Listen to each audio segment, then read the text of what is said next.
Thanks for tuning in to Carneades.org. Today we're going to be looking at the problem of induction. This is going to be part 2 of the problem of induction. It's actually going to be called the new Riddle of Induction, after Nelson Goodman's paper by the same name. One quick caveat before we get going. This is a basic introduction to the problem of induction. If you want something more in-depth, check out the problem of induction on the Stanford Encyclopedia of Philosophy, or, of course, the new Riddle of Induction, which is going to be our primary text for this video by Nelson Goodman. A quick warning, this is a little bit more of an advanced topic, so if you find yourself having some trouble, check out either the papers or some of the secondary literature on the topic. With that out of the way, let's get started. Now, we left off last time with the weak claim being all that was left supporting science, that while induction can't provide strong deductive true proof, it can provide proof for the likelihood of something. Basically, if I do experiment X over and over and over and over again, and I keep getting result Y, it can be pretty likely for me to say. I can say it's pretty likely that I would get result Y whenever I did experiment X. Nelson Goodman's going to see what he can do to debunk this claim. Before we get going, let's be very clear what we mean by subjects and predicates. So, if I said the statement, this ball is round, I'm sure most of you could tell me that this ball is the subject and is round is the predicate. Clearly, I'm predicating roundness of the ball.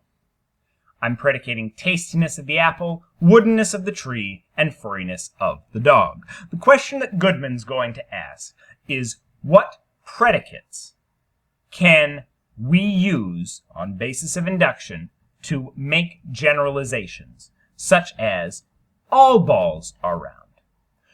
Which predicates allow me to make that generalization based on successive information testing, well, this ball is round, this ball is round, this ball is round, and so on and so forth? He's going to call those predicates law-like predicates, or rather the generalizations are going to be law-like generalizations. If there is no law and you can't generalize, those are going to be non-law-like generalizations. Examples might be, though Goodman may disavow these later, this icicle is cold, therefore all icicles would be cold. There seems to be some general principle underlying it that explains that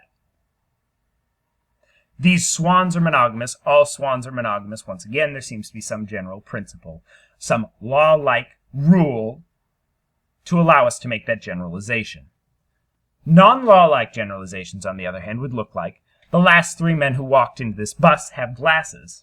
Therefore, all men who walk onto this bus will have glasses. Unless you're going to be optometrists, I don't think this is very law-like. There doesn't seem to be some general rule explaining it. It seems to just be happenstance.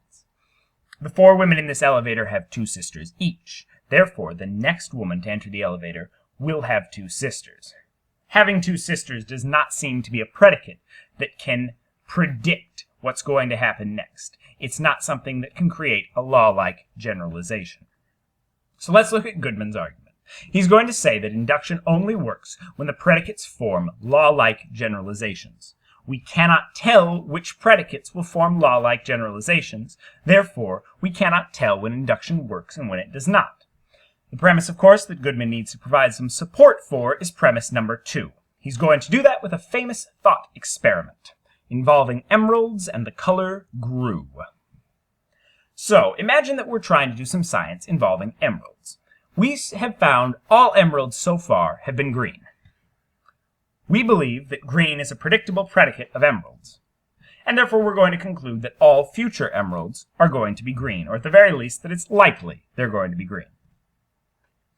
The problem is Goodman's going to introduce a new color, the color Grue.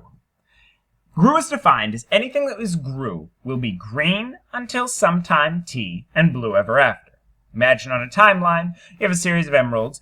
If they were Grue, they would be green before time t and blue after time t. The problem is Goodman can run the exact same argument with Grue. All emeralds found so far have been Grue. Because we're before time t, they look green, of course. Grue is a predictable predicate of emeralds, and all future emeralds will be Grue. The problem seems to be here, we wouldn't think that Grue is a predictable predicate of emeralds. It seems like a very strange property. What Goodman's going to say in response is that the only difference between green and Grue is something called entrenchment.